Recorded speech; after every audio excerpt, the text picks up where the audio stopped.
Hello வணக்கம்.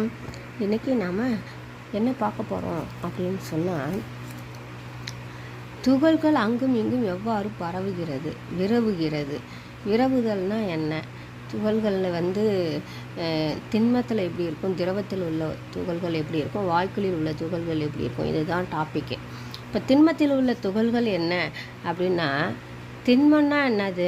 ஒரு கல்லை நம்ம உதாரணமாக சொல்லலாம். திண்மங்கிறது திடப்பொருளை தான் நம்ம திண்மம் அப்படின்னு நம்ம சொல்கிறோம் இல்லையா? திடப்பொருள் மரம், கல் இதெல்லாம் நம்ம சொல்கிறோம். சரி, இப்போ பார்த்திங்கன்னா மிக குறைந்த இடைவெளி இருக்கும். இதுதான் திண்மத்தில் உள்ள துகள்கள். ஒரு கல் இருக்குன்னா கல்லுக்குள்ளார இருக்கிற துகள்கள் எதை மாதிரி இருக்கும் அப்படிங்கிறது தான் உங்களுக்கு உங்கள் புக்கில் காட்டிருக்காங்க.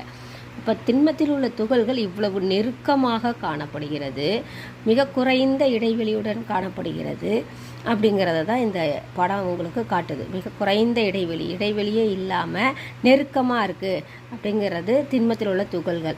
அதே திரவத்தில் உள்ள துகள்கள் எடுத்துக்கிட்டிங்கன்னா, திரவம்னு எடுத்துக்கிட்டிங்க அப்படின்னு சொன்னாக்கா தண்ணீரை உதாரணமாக எடுத்துக்கலாம். இப்போ தண்ணீரை உதாரணமாக எடுத்துக்கும் போது அதில் உள்ள துகள்கள் இப்படி இதை மாதிரி பாருங்கள். இது திரவத்தில் உள்ள துகள்கள் நெருக்கமாக இருக்குது பாருங்கள். ஆனால் இங்கே பாருங்கள் எவ்வளவு இடைவெளி. இங்கெல்லாம் பார்த்தீங்கன்னா துகள்களே காணோம். இங்கே தான் இருக்குது இல்லையா? தள்ளி இருக்குது.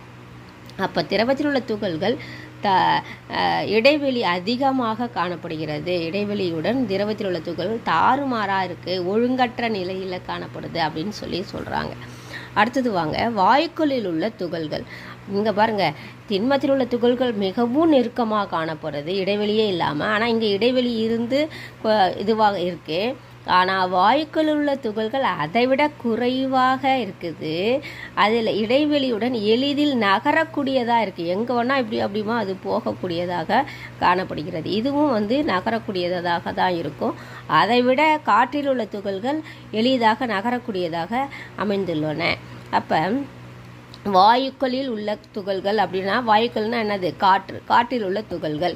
அது உங்களுக்கு புரியும்னு நினைக்கிறேன். திண்மம் அப்படின்னு சொன்னால் எக்ஸாம்பிள் கல், திரவம் அப்படின்னு சொன்னால் லிக்விட் அப்படின்னு சொன்னால் உங்களுக்கு வாட்டர். அதுக்கு அடுத்தது வாயுக்கள் அப்படின்னு சொன்னாக்கா கேஸ்.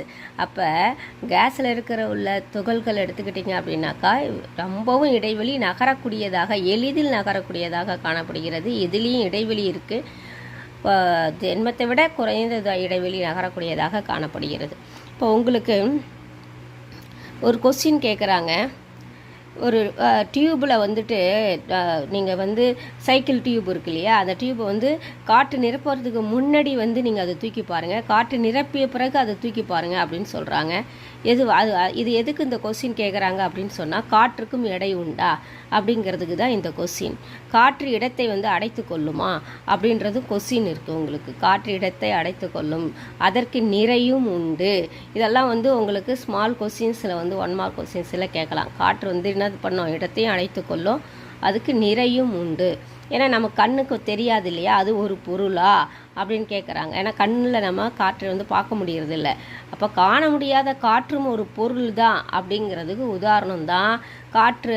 நீங்கள் ஒரு சைக்கிள் டியூப்பில் காற்றை அடைச்சி அதை தூக்கி பாருங்கள் அப்படின்னு சொல்கிறாங்க. புரியுதுங்களா? அப்போ அதுக்கு எடையும் உண்டு, அதுவும் ஒரு பொருள் தான் அப்படிங்கிறதுக்கு நமக்கு ஒரு உதாரணமாக நம்ம இதை எடுத்துக்கலாம். இன்னும் ஒன்று பார்த்தீங்க அப்படின்னாக்கா, உங்கள் புக்கில் இங்கே கொடுத்துருக்காங்க பாருங்கள். திண்மம்னா எப்படி இருக்கும், திரவம்னா எப்படி இருக்கும், வாயுனா எப்படி இருக்கும், திண்மத்தில் உள்ள துகள்கள் எப்படி இருக்கும் அப்படின்னு சொன்னால், குறிப்பிட்ட வடிவம் மற்றும் பருமன் அளவு கொண்டது. திண்மம் அப்படிங்கிற அதில் உள்ள துகள்கள்னால குறிப்பிட்ட வடிவமும் கிடைக்கும், அதனுடைய பருமன் அளவும் இருக்கும். அழுத்தத்துக்கு உட்படாது. இப்போ புத்தகத்தை எடுத்துக்கிட்டிங்கன்னா இப்படி அழுத்தினோம்னா உள்ளார போகாது. இப்போ ஒரு புத்தகம் கூட என்னது? ஒரு திண்மம் தான், அழுத்தத்துக்கு உட்படாது. ஆனால் அதே நீங்கள் திரவத்தில் எடுத்துக்கிட்டிங்க அப்படின்னா சிறிதளவு அழுத்தத்துக்கு உட்படும். இப்போ ஒன்றுமே இல்லை, ஒரு பலூனில் தண்ணி எடுத்து ஊற்றிட்டு கொஞ்சம் இப்படி அழுத்தி பிடிங்க, அப்படி உள்ளார அந்த பலூன் அப்படி உள்ளார போகிற மாதிரி இருக்கும். அதுவே நீங்கள் அதே பலூனில் என்னது வாயு கேஸை நல்லா ஊதிட்டு, காற்றை ஊதிட்டு இன்னும் அழுத்தி பாருங்கள், அது என்ன பண்ணும்? அதிக அளவு அழுத்தத்துக்கு உட்படும். நீரை விட நீரில் உள்ள பலூனை விட காற்று ஊதின பலூன் இன்னும் கொஞ்சம் நல்லா உள்ளே போகும். அதுதான் சொல்கிறாங்க. அழுத்தத்துக்கு உட்படாது திண்மம், சிறிதளவு அழுத்தத்துக்கு உட்படும். இது காற்று நிரப்பிய இது அதிக அழுத்தத்துக்கு உட்படும். துகள்களுக்கு இடையே உள்ள இடைவெளி மிகவும் குறைவு. அந்த பிக்சர் காமிச்சல இடைவெளியே இருக்காது. துகள்களுக்கு இடையே உள்ள இடைவெளி அதிகமாக இருக்கும். அதை விட அதிகமாக இருக்கிறது என்னது? கேஸு, வாயுவில் தான் அதிகமாக காணப்படுது. துகள்கள் ஒன்றை ஒன்று அதிக அளவில் ஈர்க்கிறது. திரவத்தின் துகள்கள் இடையே உள்ள ஈர்ப்பு விசை திண்ம பொருளை விட குறைவு. இந்த திண்ம பொருளை விட என்னது? குறைவு.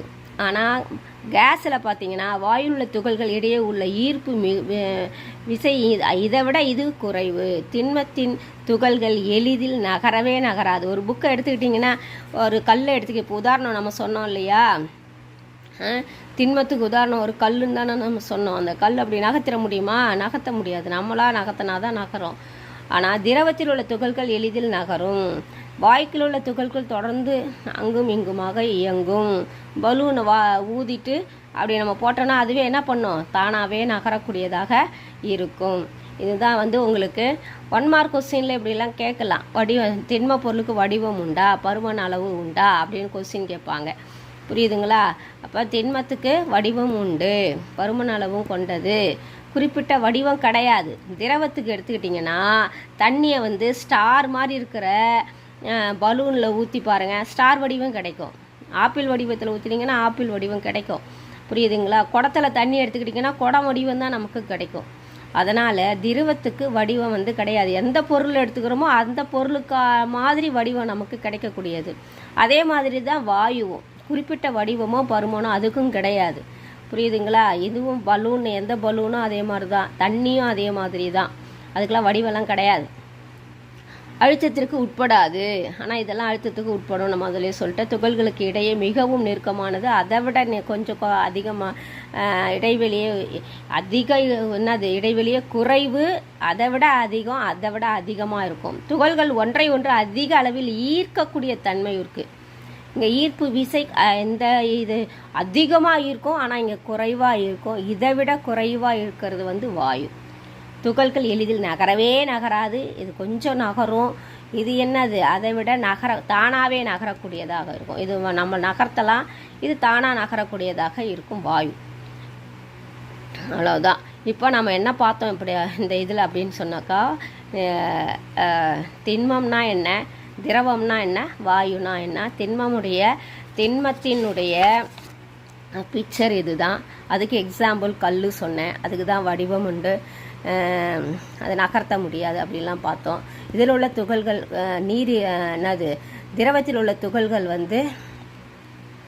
இடைவெளி இருக்கும். பட் ஆனால் திண்மத்தை விட எப்படி திரவ இடைவெளி கொஞ்சம் ஜாஸ்தியாக தான் இருக்குது.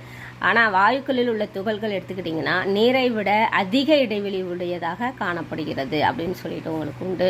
காற்றுக்கு எடை உண்டு அப்படின்றது ஒரு கொஸ்டினும். அந்த காற்றுக்கு எப்படி எடையுனா அந்த நிரப்பப்படாத டியூபை வச்சு கண்டுபிடிக்கணும். அதுக்கு வடிவம் உண்டு. பருப்பொருள் எடையும் உண்டு. காற்று கண்ணால் பார்க்க முடியலனா கூட எடையெல்லாம் உண்டு அப்படிங்கிற கொஸ்டினுக்கும் உங்களுக்கு உண்டு. அவ்வளோதான். திண்மம், திரவம், வாயு மூணுத்துக்கும் உள்ள டிஃப்ரெண்ட் என்ன அப்படிங்கிறத நம்ம பார்த்தோம். அழுத்த முடியாது, இதுக்கு அழுத்தத்துக்கு உட்படும், அதிகத்துக்கு அழுத்தம் உட்படும், அதெல்லாம் முக்கியமானது. அதுக்கப்புறம் ஈர்ப்பு விசை அதிகமாக காணப்படும். திரவத்தில் கொஞ்சம் காணப்படும், அதை விட ஈர்ப்பு விசை நகர்த்தவே முடியாது திண்மத்தை. ஆனால் இந்த கொஞ்சம் நகர்த்தலாம். இது வாயுங்கிறது தானாக நகரக்கூடியது. அழுத்தத்துக்கு உட்படாது, இது அழுத்தத்துக்கு உட்படாது. முக்கியமானது அழுத்தத்துக்கு உட்படாது, ஈர்க்கிறது, எளிதில் நகராது. அந்த 3 பாயிண்ட் முக்கியமானது. அழுத்தத்துக்கு உட்படாது திண்மம்னா ஒன்றை ஒன்று அதிக அளவில் ஈர்க்கிறது. திண்மத்தில் துகள்கள் எளிதில் நகராது. காற்று தானாக நகரும். ஈர்ப்பு வாயுக்குள்ள துகள்கிடையே உள்ள விசை மிகவும் குறைவு. அதே மாதிரி வாயுக்குள்ள துகள்களுடைய இடைவெளி அதிகமாக காணப்படும். இதுதான். இது உங்களுக்கு கொஸ்டினாக உங்களுக்கு கொடுப்பாங்க. 5 மார்க் கொஸ்டின்லையும் கேட்பாங்க, 1 மார்க் கொஸ்டின்ஸும் இதில் இருக்குது. படிங்க, நல்லா புரிஞ்சுக்கோங்க.